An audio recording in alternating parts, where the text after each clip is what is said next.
Le voy a seguir mandando videitos, entonces va. Aquí mi asesor de imagen, Jaimito, me dijo que teníamos que hacer videos. ¿Ah? Lo que pasa es que después que los hago ya no sé dónde ponerlos, porque yo no tengo ni Instagram, ni tengo nada de eso, entonces no sé dónde subirlos. Lo único es mandárselos a ustedes, porque ni modo. Bueno, gloria al nombre del Señor. Ah, hoy quiero compartir un texto, bueno, un texto no, bueno, voy a basarme en un texto, pero voy a hacer todo un contexto. Y el tema que quiero compartir hoy se llama 7,000 silenciosos. Dígalo conmigo, 7,000 silenciosos. Silencioso quiere decir que no hablan, que no dicen nada. Esos 7,000 ejercieron una influencia poderosísima. Y yo quiero tomar ese texto que está básicamente en el primer libro de Reyes, en el capítulo 19, en el verso número 18. Primero de Reyes, capítulo 19, verso 18. Leo para ustedes y dice así: pero haré que queden en Israel 7,000 cuyas rodillas no se doblaron ante Baal y cuyas bocas no lo besaron. El contexto de todo esto tiene que ver con un profeta en la antigüedad llamado Elías. Elías fue un profeta tremendo que predicó en la parte norte del país bajo un gobierno de dos perversos reyes, uno llamado Ocosías, bueno, uno llamado primero ¿cómo se llamaba? Acab, y el otro llamado Ocosías. Especialmente su ministerio se desarrolló precisamente bajo el gobierno del rey Acab.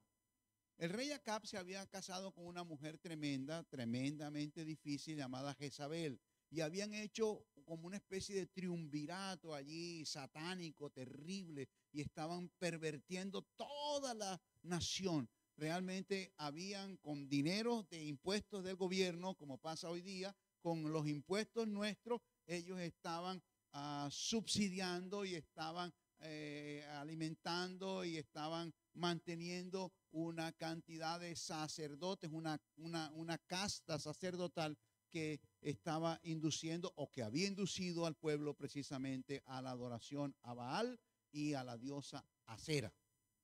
Este fue, les digo, un profeta con mucho poder. Sin embargo, hay algo que caracterizaba a este profeta y es la desilusión. La desilusión es lo contrario a la ilusión, es decir, la ilusión es como un engaño de los sentidos, es como un estado de complacencia, es como una esperanza, es como algo que quisiéramos ver. Y por eso la desilusión es la negación justamente de eso. Este profeta, digamos, ejerció un ministerio muy poderoso, tuvo una intimidad con Dios tremenda que cualquiera de nosotros envidiaría. Su tarjeta de presentación cada vez que se presentaba ante alguien era: vive Jehová en cuya presencia estoy. Es decir, que desarrollaba una relación especial y personal con Dios. Era muy íntimo con el Señor. Sin embargo, esa desilusión lo llevó a su fracaso. Si pudiéramos decir hoy día, catalogar alguna característica de él, tendríamos que decir que era un profeta depresivo, vivía en depresión. Y entonces nos encontramos con situaciones como esta, por ejemplo. Él desafió, bueno, imagínense que por la palabra de él se cerró el cielo durante 3 años y medio y no llovió, no hubo lluvia, como juicio de Dios para el Dios de la lluvia, que era Baal. Y él con su palabra cerró el cielo y no llovió durante 3 años y medio. Ustedes se pueden imaginar, en una cultura agrícola, que ocurra eso es un asunto tremendo, porque toda la economía sufre. En una economía agrícola, por supuesto, todo se va deteriorando. Y entonces Dios lo mandó precisamente a que él se fuera a un determinado lugar donde pasaba un arroyo, y Dios lo sostenía con pan y con agua, etcétera, etcétera, etcétera. Y al cabo de 3 años y medio, Dios le dijo que volviera otra vez a aparecerse y que otra vez con su oración hiciera llover. ¿Se pueden ustedes imaginar entonces al rey, en este caso Acab, la bronquita que le tenía a ese profeta, que le había deteriorado completamente toda la economía a la nación? Y entonces Elías le dice al profeta Acab, al rey Acab, le dice, no, no es culpa mía, es culpa tuya, es culpa de tus perversiones, es culpa de tus pecados, es culpa de la soberbia de tu mujer y de todo lo que quiere hacer aquí para deteriorar la fe del pueblo de Israel. Pero entonces hagamos una cosa, vamos a determinar quién es el Dios verdadero. Si el Dios que ustedes están impulsando es el Dios verdadero, entonces vamos a hacer que el pueblo adore a ese Dios. Pero si el Dios verdadero es el que yo tengo, vamos entonces a impulsar que la fe de ese Dios renazca en Israel. Y entonces allá arriba en el Monte Carmelo, lo que hoy es Haifa, no sé si alguno de ustedes tiene una Biblia que tenga mapas, ¿sí? En la parte de atrás siempre hay mapas. Entonces, si allá arriba en el Monte Carmelo, él hace un desafío y él pide entonces que vengan 450 sacerdotes de Baal y 400 profetas o sacerdotes de Acera, 850 sacerdotes. Y él entonces le da un desafío para ver cuál era el Dios verdadero. El desafío consistía en que cada uno iba a preparar un sacrificio, iban a tomar un buey, lo iban a partir, etcétera, etcétera, e iban a clamar a Dios, cada uno a su Dios, para que Dios respondiera con fuego. Si Dios respondía con fuego, entonces eso era señal de que ese era el Dios verdadero. Comenzaron entonces los sacerdotes paganos, hicieron el sacrificio y todo lo demás, y estuvieron todo el tiempo hasta la tarde, hasta la hora del sacrificio, 5 de la tarde, orando y alabando y moviéndose y tasajeándose y haciendo cosas, pero Dios nunca respondió. Cuando le tocó a él el turno, igualmente preparó entonces el sacrificio, echó agua, como quien dice, para que no digan que hice trampas, etcétera, etcétera. Hizo una oración sencilla y le pidió a Dios que Dios descendiera. Y cayó fuego del cielo y devoró todo el sacrificio que Elías estaba haciendo. Y efectivamente, eso fue un triunfo tremendo, tremendo de Elías, a tal punto que Elías se envalentonó y cogió a todos los profetas y les pasó, los mató, los degolló con un machete sin filo y acabó realmente con toda el semillero de mala doctrina y de satanismo y de todo lo que esta gente estaba tratando de implementar.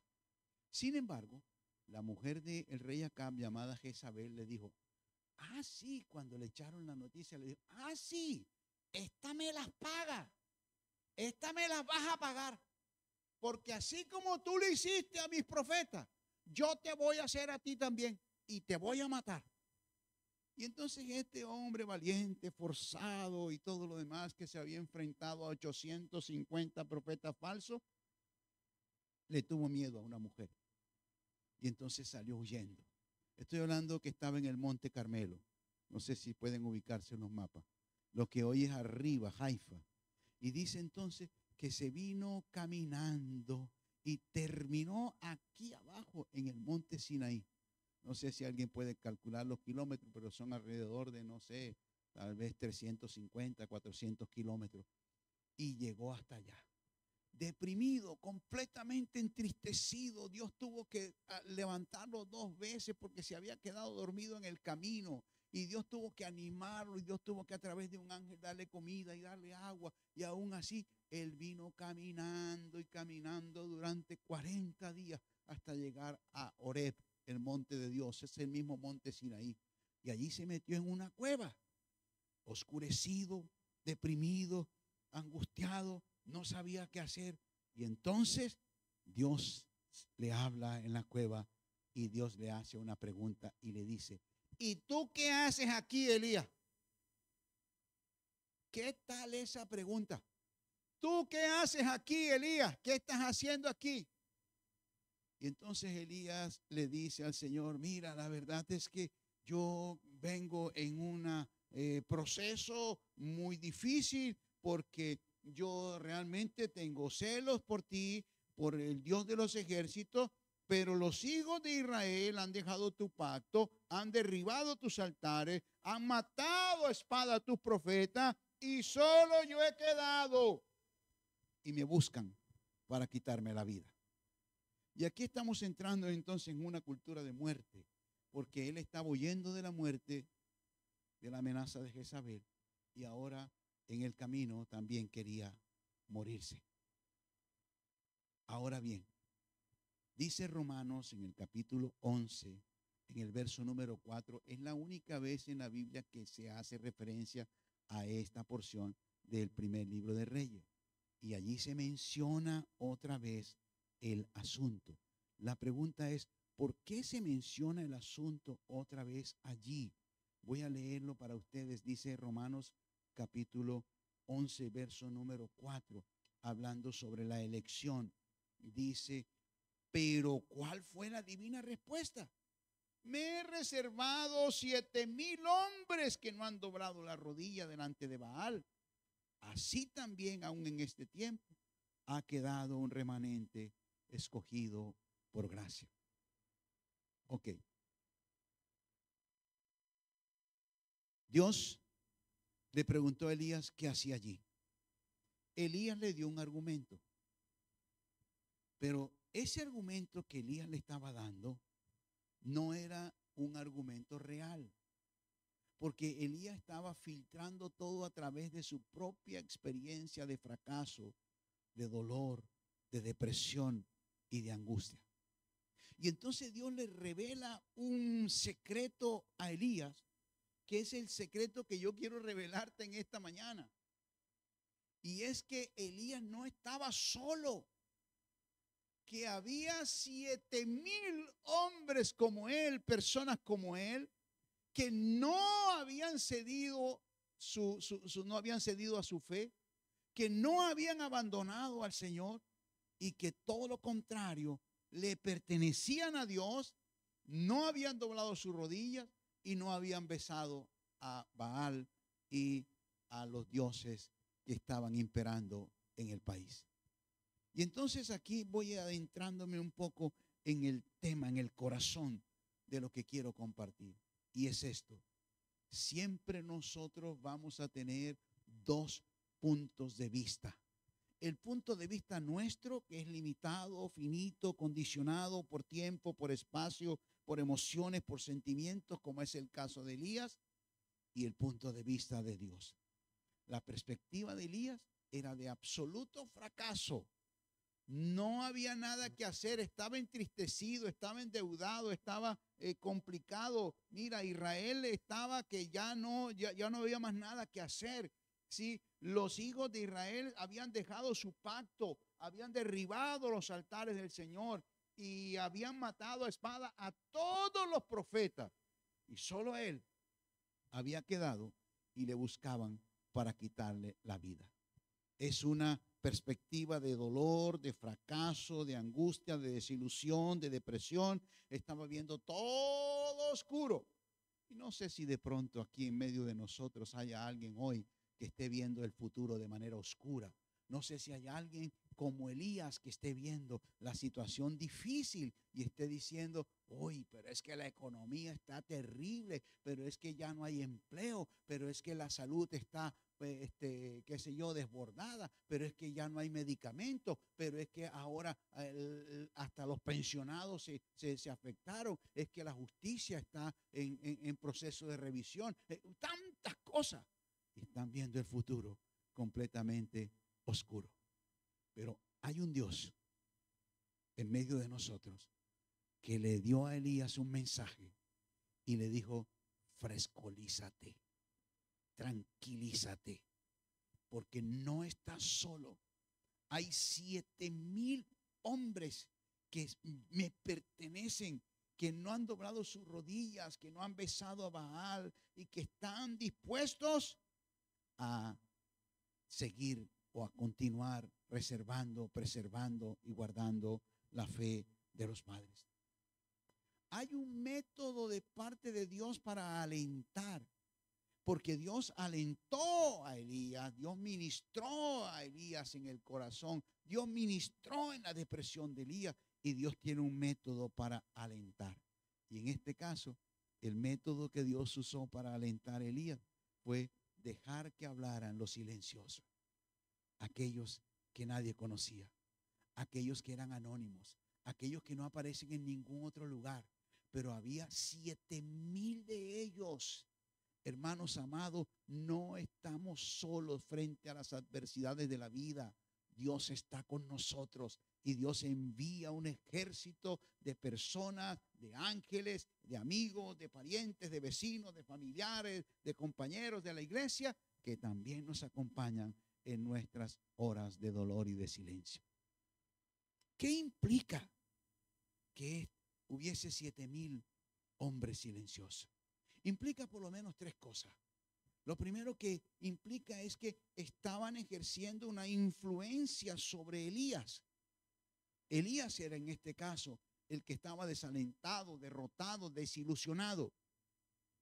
Y obviamente Elías era un ilustre profeta que venía de una caída terrible, de fracaso, tenía un pasado terrible porque había fallado al Señor, a pesar de que él estaba guardando con todos los celos el celo de su corazón, guardando los principios del Señor, tuvo miedo y no pudo confrontar a la persona que más influencia ejercía de maldad en toda la nación.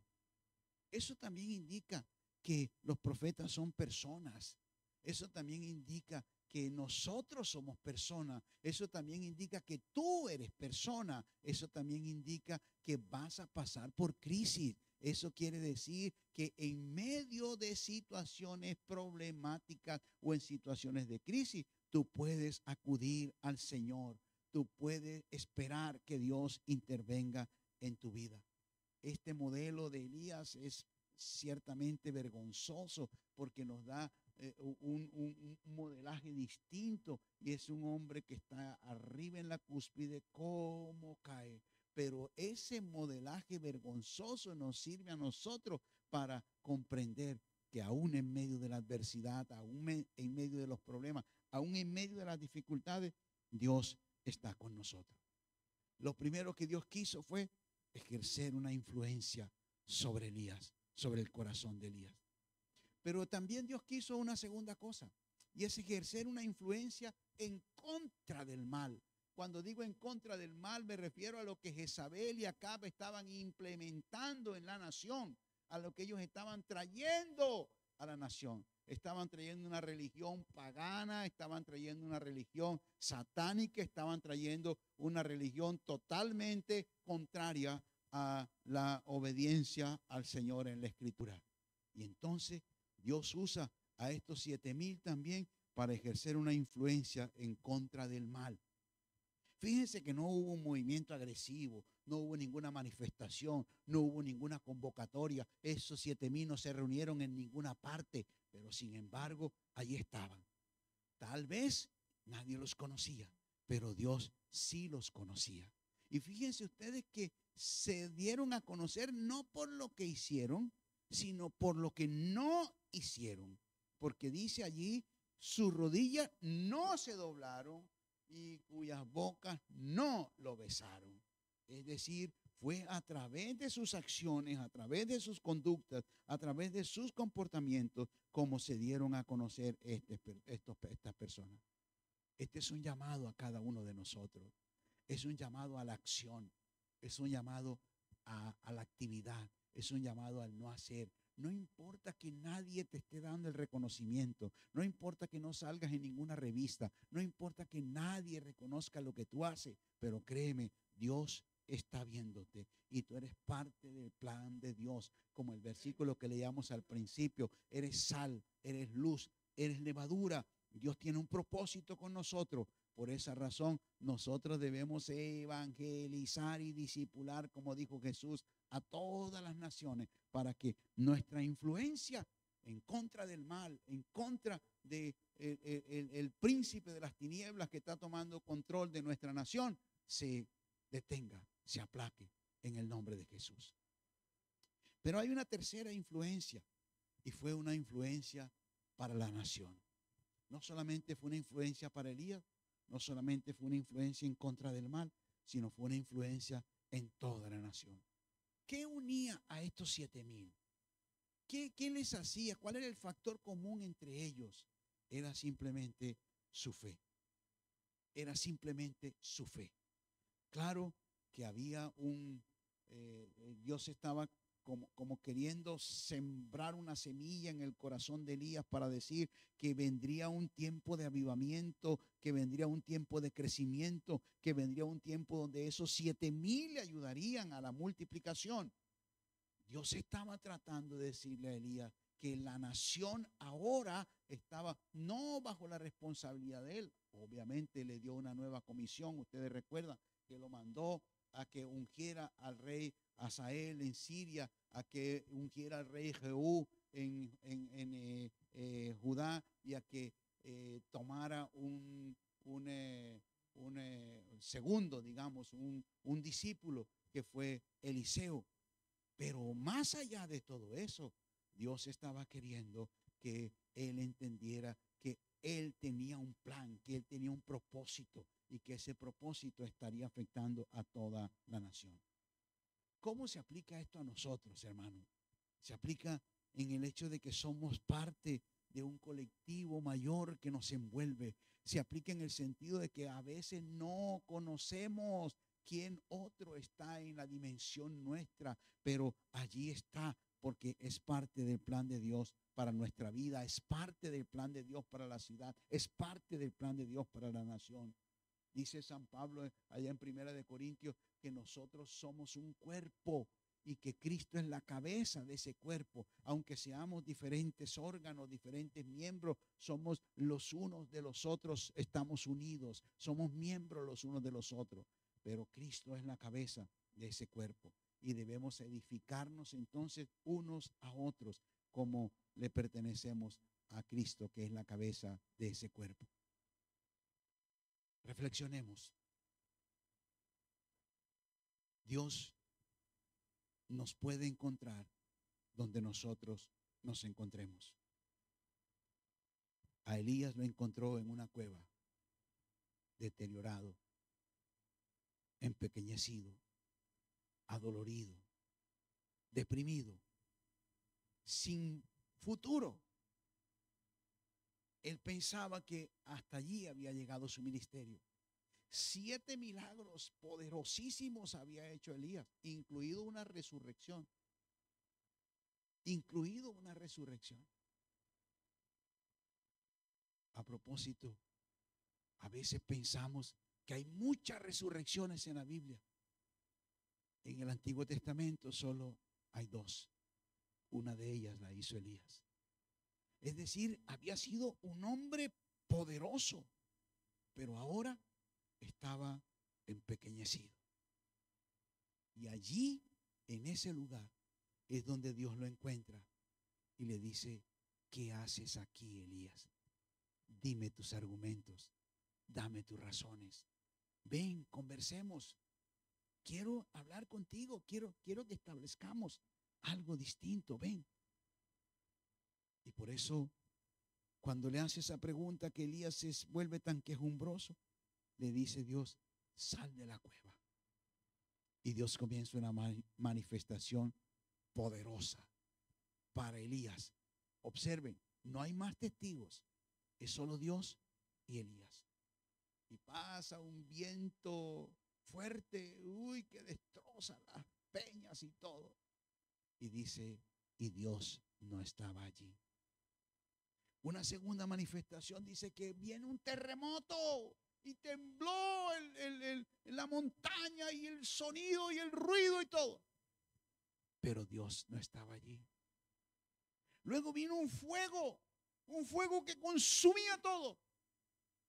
Pero Dios no estaba allí. Pero luego dice, vino un silbo apacible y delicado.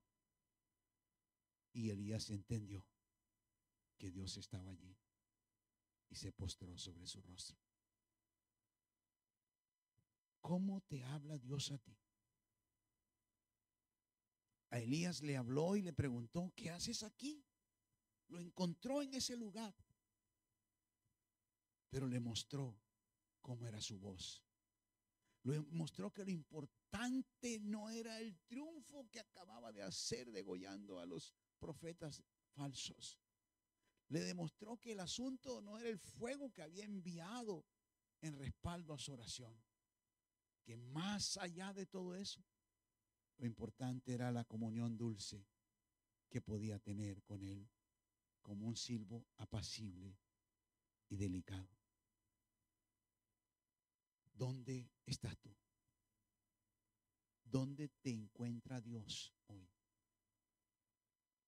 ¿Qué manifestación Dios está haciendo en tu vida para que comprendas que lo más importante es Él? No son sus manifestaciones, es su persona lo más importante. Pero además de eso, Dios quiso mostrarle a Elías que él no estaba solo, como estaba sintiéndolo, sino que Dios tiene un ejército de fieles que lo acompañan. Y aun cuando no los conozcamos, Dios puede activarlos, activar sus ángeles, activar las personas, activar el vecino, activar al oficial, activar al gobierno, activarlos para que nosotros no nos sintamos solos. ¿Quiénes son? No lo sabemos. Alguien decía que cuando lleguemos al cielo, ¿cuántos quieren ir al cielo? Que cuando lleguemos al cielo vamos a encontrar vamos a tener tres grandes sorpresas. La primera sorpresa, que no vamos a encontrar allí a gente que nosotros pensábamos que iban a estar en el cielo. ¿Y doña Pachita? ¿Y dónde está doña Pachita? Pero esa señora tan fiel, tan buena, tan rezandera. La segunda sorpresa, que vamos a encontrar allí gente que pensamos que nunca iban a entrar al cielo. Y Pedrito, con la vida que llevó, vea, pero ¿cómo es posible que esté aquí? Y la tercera sorpresa, nosotros mismos vamos a estar allí. Yo aquí, híjole. Es porque no se dan cuenta cómo yo era. El Señor le dijo a Elías, sal, ponte allí en el monte y yo te voy a hablar.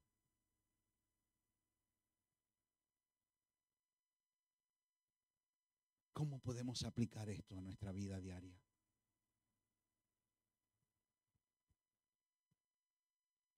Los silencios de Dios solamente hablan al corazón. Y solamente hablan al corazón de aquellas personas que tienen la paciencia para acallar su corazón y escuchar la voz de Dios. A veces Dios no está en el terremoto. A veces Dios no está en el viento. A veces Dios no está en el fuego. Dios está en la quietud, en el reposo, en el silencio. Cuando los santos silenciosos hablan, como están hablando estos, no han mencionado una palabra, pero nos están hablando. Cuando los 7,000 silenciosos hablan, el mundo puede guardar sus palabras y hacer silencio. Son muchos los redimidos del Señor que nosotros no sabemos dónde están. A veces me llama la atención cuando somos tan dogmáticos, descalificando a personas de otras religiones. Y decimos, es que esos no se van a salvar, porque es que esos creen en no sé qué, ellos se creen en aquello. ¿Qué sabes tú? ¿Qué sabemos nosotros? A lo mejor son parte de esos ejércitos silenciosos del Señor. Y bueno, finalmente, ¿dónde estás tú? Dios se pregunta en esta mañana, ¿dónde estás? Dios le pregunta al que no tiene propósito, Dios le pregunta al que está derrotado. Dios le pregunta al que está temeroso. Dios le pregunta al que está abrumado por los problemas. Dios le pregunta al que no sabe para dónde pegar, para dónde ir. Dios le pregunta, ¿qué haces aquí? ¿Dónde estás tú? Mateo dice en el capítulo 11, venid a mí todos los que estéis trabajados, cargados, angustiados, deprimidos, entristecidos, endeudados, que yo los haré descansar. Creo que Elías comprendió eso. Tan lo comprendió que Dios le abrió una nueva página y le dio una nueva misión. Cuando él pensaba que todo había terminado, adivina lo que hace Dios y le dice, listo, alístate porque vas de vuelta. Él pensaba que ahí había llegado todo. Y Dios lo empodera y lo manda otra vez a que unja reyes de Siria, de Judá, y prepare un sucesor, Eliseo, que hizo el doble de los milagros que había hecho Elías. ¿Acaso hoy estás cansado? ¿Acaso hoy estás deprimido, desilusionado? ¿Acaso te sientes en una cueva? ¿Te has metido allí en una cueva de desolación, de duda, de incertidumbre, de dolor? En esta mañana el Señor te dice, sal de la cueva y ponte en el monte, que voy a tratar contigo. Voy a hablar contigo. ¿Qué haces aquí? Quiero que estés dispuesto a retomar lo que inicialmente te di. No tienes que estar en esta cueva. Tienes que estar listo para proseguir. Tienes que estar listo para cumplir la misión que yo te mandé a hacer. Y finalmente ustedes recuerdan, Elías fue uno de los tremendos privilegiados que tuvo la oportunidad de subir al cielo sin pasar por el río de la muerte. Y se encontró con Jesús allí en el Evangelio de Juan, en la transfiguración, ¿recuerdan? Y según el judaísmo, las profecías judaicas, regresará antes de la venida del Señor. ¿Dónde estás tú? Sal de la cueva. ¿Qué tal si le respondes al Señor en oración a esta pregunta? ¿Qué tal si te pones de pie conmigo y le dices al Señor, ¿cuál ha sido la causa de tu aflicción, de tu dolor, de tu angustia? ¿Qué es el argumento que tienes para darle? ¿Por qué estás tan triste, tan deprimido, tan angustiado? Y deja que el Señor hable a tu corazón. Y no solamente te confiese sus secretos y te confiese que Él tiene un propósito distinto, especial para ti, sino que Él pueda hablar a tu corazón. Cierra tus ojos. Medita por un instante.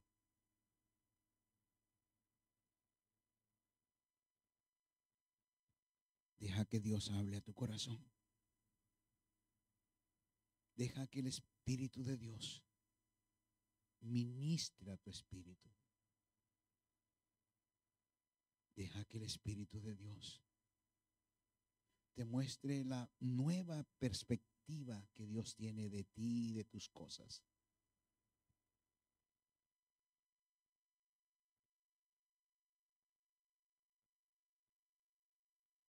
Espíritu Santo precioso, Te ruego que te pases ahora,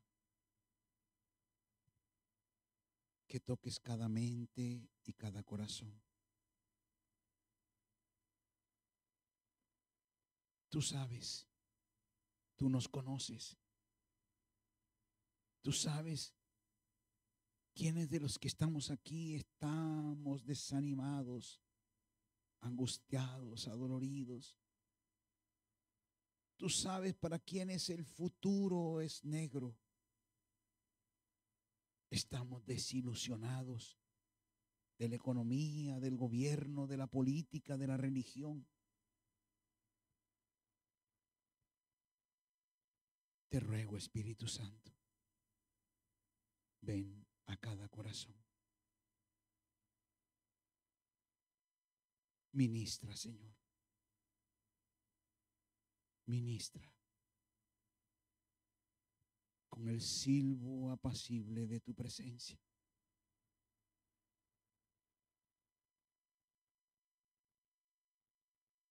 Venimos a ti cansados, agobiados, entristecidos, dudosos. Espíritu Santo, haznos descansar.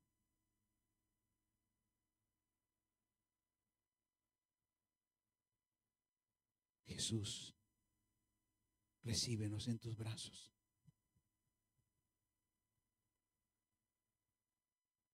Los brazos de la cruz son fuertes todavía para soportar el peso de nuestras almas, el agobio de nuestros problemas. Gracias, Señor.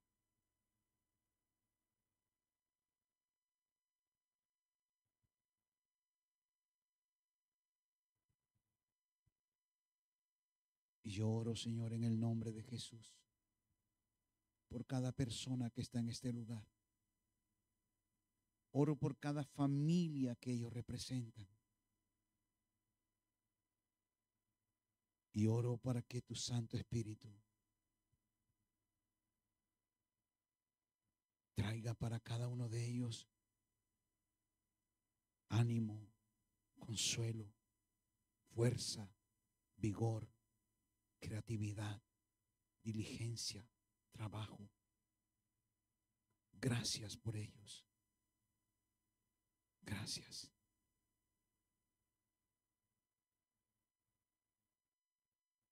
Asumimos el reto, Señor, de un nuevo tiempo, de una nueva oportunidad. Como le dijiste a Elías, vuélvete por el camino. Volveremos a intentarlo. Volveremos otra vez a cumplir el propósito que tú nos llamaste a hacer un día. Gracias, Señor. Gracias por sus vidas. Gracias por tu amor sobre ellos. Oramos en el nombre de Jesús. Amén. Amén. Aleluya. Dele un aplauso fuerte al Señor porque Él lo merece. Él es el Rey, Él es el Santo. Aleluya.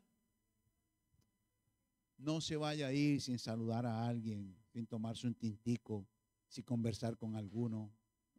Que la gracia del Señor les acompañe. Que esta sea una semana de victoria y que usted pueda agudizar su oído para escuchar la voz tranquila y serena como un silbo apacible y delicado de parte del Señor. Que el Señor les bendiga. Amén.